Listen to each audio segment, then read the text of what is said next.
Gigi and Kendall's Vogue cover has a huge Photoshop fail. Bieber floods our Instagram feed. And Selena Gomez opens up about Rehab. All that and more on today's Rundown.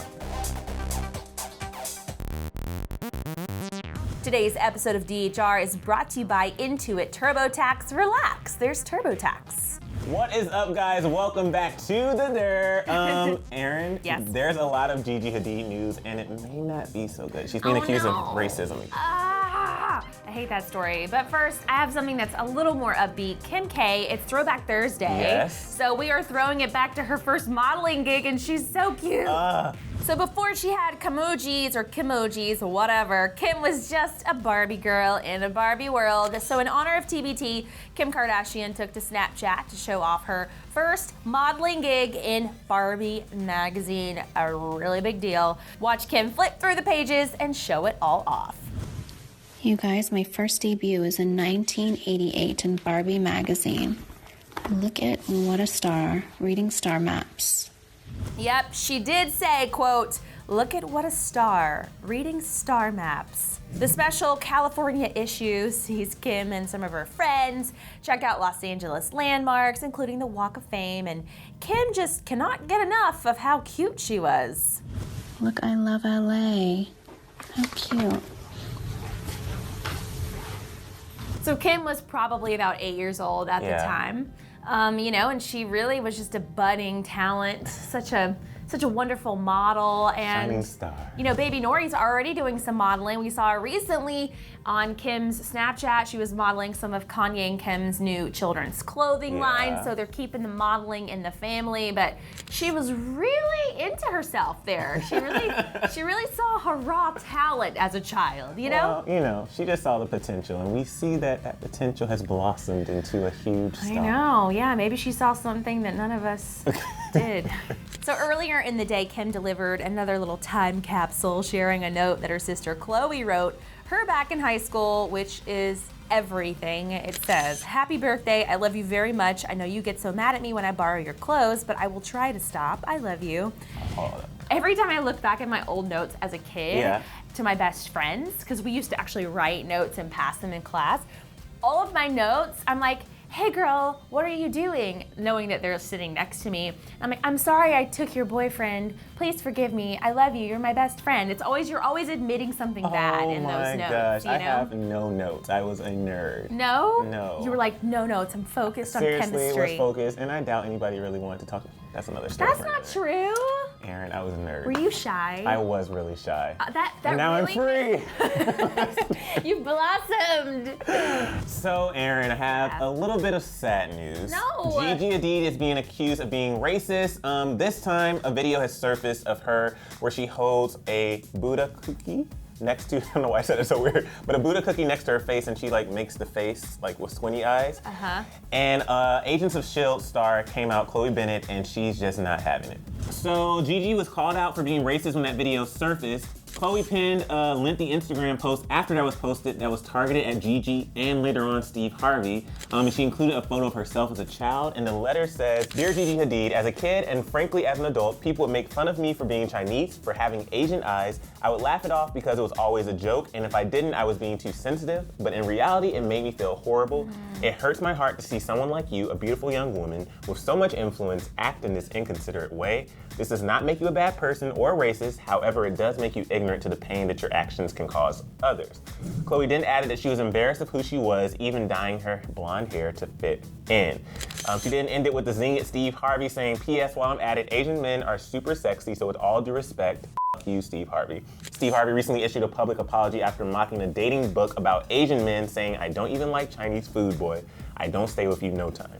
Erin, I'm always the first to say that society's too overly sensitive and everything, but in this situation, I have to agree with Chloe, only because when it's something, you can never invalidate how someone feels. And if someone feels that what you have said has offended them in some way, there's nothing you can say about that. You know what I mean? No, and I think she has a point. I think that there are a lot of racial issues that are being brought to the forefront in 2017, and I think you don't hear a lot about racial tension between a lot of Asian cultures and other cultures. So I kind of think that we are, as a society, a little ignorant sometimes as to what Asian folks really deal with and the stereotypes that are brought against them, and is it even accurate? Is it fair? How does it make them feel? So I like that she is standing up for Asian Americans and just Asians generally and saying, hey, listen, just so you know, that behavior, it hurts my feelings and it hurts a lot of other people's feelings. So I really want you to reconsider it. I love that she said that I don't think you're a racist or a bad person. Just ignorant. I think a lot of times when people say something that's in the heat of the moment or on the spur of the moment, people are quick to judge them and call them a racist. I've been called a racist many times. But what's interesting is a lot of people don't know that I'm actually half Native American and they call me like a white girl, which is fine because I am half Caucasian, but at the same time, it's like, I almost feel like prejudiced against me because that's not fair because they're just judging me based on what I look like. So I think a bigger theme here is like quit judging people based on what they look like on the outside and spend the extra time to get to know who they are in real life. So I don't know if you've heard or not, but Justin Bieber has finally made his long-awaited comeback to Instagram. He kind of broke his record of not posting on Instagram a couple of weeks ago when he posted this T-Mobile ad for the Super Bowl, which I loved. The only reason why I watched Super Bowl was because of that Justin Bieber T-Mobile ad. But today he's back, and he is back with a fury, you guys. He is posting up a storm. If you are following Justin Bieber on Instagram, you could not deny all the posts he was posting last night of him shirtless, of him staring at himself in a selfie cam. Yeah, like he was really feeling himself last night. So in total, he posted 11 photos, and even in one, in the caption, he said, "So much content." There are also pictures of him in the studio, team dinners, a little bit of nose picking, you know, because he was bored, and a crotch grab. You love a good selfie in the mirror crotch grab. So enticing. So yeah, Justin Bieber's back, and really, I think on the prowl, because why else would he post so many photos, like grabbing himself? Like thirst trap. He really wants the girls to see that he's ready for the next girl to cling on to on Instagram. Or the guys, who knows? But not really. I was surprised because I was like scrolling through and then I saw one, liked it, and I kept scrolling. I was like, why do I keep having pictures of Justin Bieber pop in my feed? I was like, oh my God. Because remember, we talked about if he was going to actually stay past the T-Mobile ad or if it was just like T-Mobile ad, get the money, and then bounce. Yeah. But like, he literally is catching up. So if he posts 11 pics today, I'll be happy. And in more Gigi Hadid news, this one is not great news either, but at the same time, it's not directly against her. Okay. I'll explain. So she's on the cover of Vogue right now, and it's a diverse cover, meaning diverse in color, diverse in body size, and it's beautiful. Yeah. However, there are some Photoshop allegations that are now circulating. So days after a controversial video surfaced with the cookie, she was quoted calling herself pretty exotic in the latest issue of Vogue. Gigi graced the cover with Kendall Jenner, Ashley Graham, Adwoa Aboa, Lu Wen, Victoria Soretti, and Iman Hammam for the Great Beauty Shakeup issue, which focuses on diversity and inclusivity in fashion. And on Twitter, because Twitter, the fans always notice things, and they pointed out a possible huge Photoshop fail. On a cover that's supposed to celebrate diversity, Gigi's hand and wrist appear stretched while Ashley's legs appear smoothed and thinned out. Aaron, so Ashley Graham made headlines a couple years ago because she's like a plus size model and beautiful and just making waves in the industry because they're so not against plus size, but it's been hard for them to break into the industry in such a mainstream way. But I think the issue here is Ashley Graham has already gotten criticism in the past for different things. People are saying like she lost too much weight or like whatever it may be. So right now, especially with the plus size movement that has happened and is still happening over these last couple of months, over the last couple of years, I don't think that this is going to help the cause, especially, and it's not necessarily against Ashley Graham, it's just the fact that we still have to have this issue of if you're plus size, you still have to fit into a certain box even within the plus size. You know what I mean? Yeah, totally, because you have to be plus enough to not look like you're an overweight, skinny model. Yeah. Right? So it's like you have to own the curves, but if you're somewhere in like the normal vein, then it's like, we don't really need to market to that audience, which is so silly because so many of us aren't skinny models and aren't plus size models. There are a lot of plus size models, but there's a lot of us who are just like normal bodies that aren't being represented. And I think it's, I never want to seem so naive to say that Photoshop doesn't happen, because I understand for a cover, just in general, like you want to fix tone, you want to fix coloring, things like that, and maybe there's a stray hair there, so you want to like smooth that out. But at the same time, It's the cover of Vogue. How did nobody catch this? I know, and it looks really photoshopped. But you know what? This has happened time after time after time on magazine covers. You would think that by this point, this would stop, but I don't think it's going to stop until people like us in the press and people who buy these magazines speak out and say, listen, we don't want your filtered, photoshopped covers. We want to see real women and men. Yeah. Now, inside the mag, Gigi insisted she's not as all-American as people think. She said, it's funny to me when people say that I'm this girl next door because although I know I can come off that way, from another angle, I'm pretty exotic. I mean, as different as Iman and I look, we probably share DNA. If I'm all-American, what does that even mean? She tried to save herself and continued by saying, but then again, my parents came to this country as poor immigrants, so maybe I'm pretty damn all-American after all, not because of how I look, but because I truly believe everyone should be equal and free. In the same article, Kendall stressed the importance of embracing different ethnic backgrounds, saying, with all that's going on in the world, this cover makes such an important statement. It's like, hey, we've got our differences, but those differences are beautiful. Everyone is beautiful. And then the magazine also debuted a behind-the-scenes video of the shoot, and it's kind of hilarious. Check it out. Oh, yeah! I'm afraid. Oh! Kendall, if you could give Gigi a tattoo, what would it be? Probably like have something to do with me, right on her forehead. Or like right on her chest, or on her boobs. I'd be like, Kenny is the best. I don't know if you're following Selena Gomez on Instagram. What? Of course you are.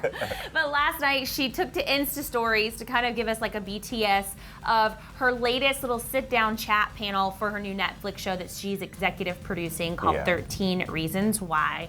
And she looked gorgeous at this panel event, and she really kind of opened up for the first time about a lot of things personally and also professionally that we've been dying to know about. So I don't know if you guys are familiar, but the series follows a high schooler's suicide and also includes bullying and depression and a lot of other kind of serious things. And Selena first detailed her own high school experience and said that the story really hit close to home for her. She said, I think that my own high school experience was amplified. I wouldn't say it was worse, but it made it harder, whether it was just kids or growing up in the biggest high school in the world, which was Disney Channel. It was also adults that had the audacity to kind of tell me how I should live my life. I had no idea who I was going to be. It definitely hit home. So timing is everything. So when production for the series began, it was right around the time that Selena sought treatment for her mental health issues, and she opened up about her stint for the first time, you guys. She said, to be frank with you, I actually was going through a really difficult time when they started production.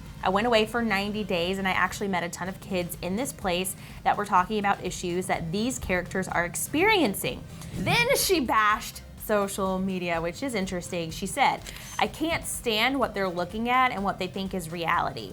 There are 17-year-olds that look older than me, and that freaks me out. We're just so disconnected from people now. Teens just really want a connection. So she's in a predicament, Selena. She's one of the most followed people on Instagram. She still posts on Instagram, but she doesn't really enjoy it because it does give false expectations to people who are her audience. So I don't know, I understand having to love it, but also hating it at the same time, but I don't know, what is she doing to combat this kind of social issue? What is she doing to connect with people more? And what is she doing to connect people with each other more, you know? Because I always say with social media, whenever you're looking at social media, whether it be Instagram, Facebook, Twitter, everybody is always going to show the highlights. Yeah. It's like literally a highlight reel. So whenever you're looking at that, don't ever assume, oh, they're living the best life. No, they're just putting the highlight reel on their social media. I do feel like with this show though, I don't know why, but I'm really intrigued to watch it only because I feel like the high school experience is just one of the hardest. I don't know if that's the same for you, but for me it's one of the hardest experiences. And I hear people like, oh my God, I will go back to high school. I would never want to go back to high school. Yeah, and I agree. If this show can really target that demographic in high schools who do deal with the suicidal thoughts and depression and bullying, who deal with all the different things, because everybody doesn't have a great high school experience. And I know that if you don't have anybody in your community or you're uncomfortable talking about or talking about these issues with somebody in your family or even your friends, It's nice to You're be alone. able to Yeah. experience a show that speaks to what you're exactly. going through. So I'm excited for this, and I hope it does well. I wanted to end with a hope and positive Yeah. message, though, you know, Yeah. because some of these shows are just so dark and it makes you feel just icky and gross. At the end, you feel worse than you started. I know. So I hope that they take on these issues in a way that's encouraging and hopeful so that people watch it and feel empowered when they stop watching it. Yes, yes. All right, what did you guys think of Gigi Hadid's behavior in that Snapchat video? Are you in agreement with Chloe Bennett on this? Let's take sides, but be nice. Play nice in the comment section. And also, what do you guys think about Justin Bieber's Justin Bieber's big return back to Instagram? Are you double tapping all his pics? I hope so. Screen grabbing him too. All right, guys, let's chat in the comments. Thanks for watching, and we will be back here tomorrow. Bye. For more, click left to find out why Gigi Hadid is accused of being a racist over a cookie. Or click to the right to catch Katy Perry's newest song. Brought to you by Intuit TurboTax with live on-demand help when you need it. Relax, there's TurboTax.